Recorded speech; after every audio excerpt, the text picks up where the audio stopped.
It reads like a movie script, but is shockingly real. 6,000 inmates recently escaped from prisons in Mozambique, with some managing to cross into South Africa undetected. Reporter Moloko Moloto tracked down one of these fugitives who agreed to speak to us exclusively. Now, he described how he managed to bypass what's supposed to be tightened border security. He also revealed that bribery played a significant role in facilitating his crossing and claimed that officials on both sides of the border were involved. We have the Border Management Authority, which is an agency of government here in South Africa that is manning our border. If you managed to come through, did you come through the rightful channels, the official channels, or you skipped the border? Were you not detected?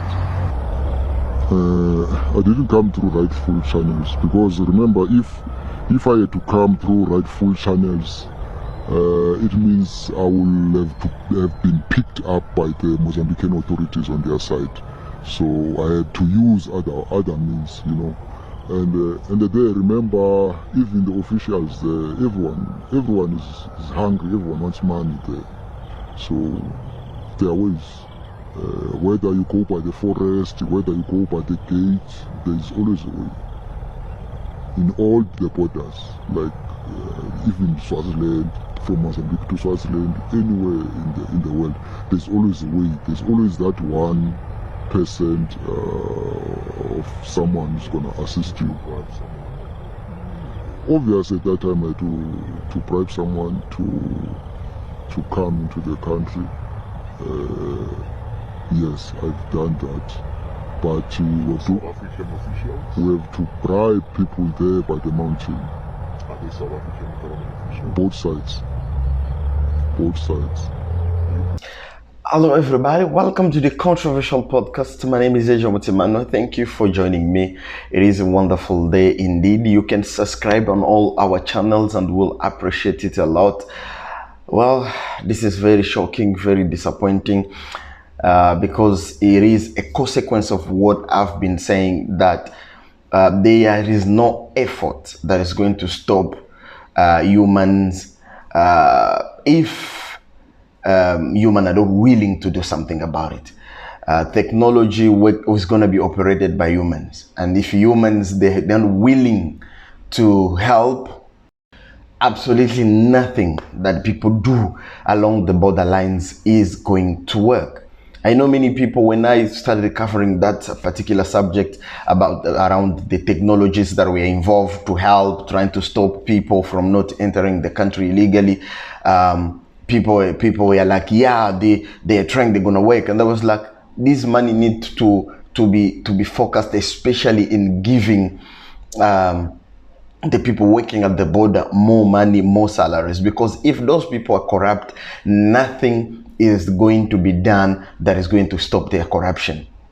And as a result, regardless of all these technological advancements that were brought to the border, the drones and everything, yes, they are, you know, with willingness, they can work. But this is what happens when clearly humans are involved, because none of these things are going to work if humans are not involved. And when you hear this interview, guess what? What is he saying? They're saying that money was paid on both sides. So a hungry personnel, a poor personnel, a corrupt personnel that is putting to guard something, if his salary is not enough, if he's not well paid, nothing you do will work.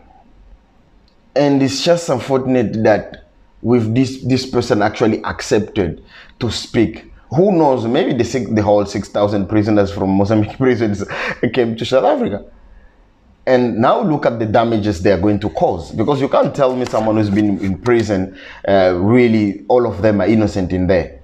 My main issue here is to enlighten, to create conversations, to create something that helps us all, so that we understand. Because I mean, when these guys are going to come to anybody's house, they can come to anybody's house. They're not going to choose, no, I'm going to a South African house and I'm not going to go to a Mozambican living in South Africa's house, or I'm not going to go rob a shop of an Ethiopian, he's gonna rob everybody that he finds along the way, or he's gonna kill everybody that he finds along the way.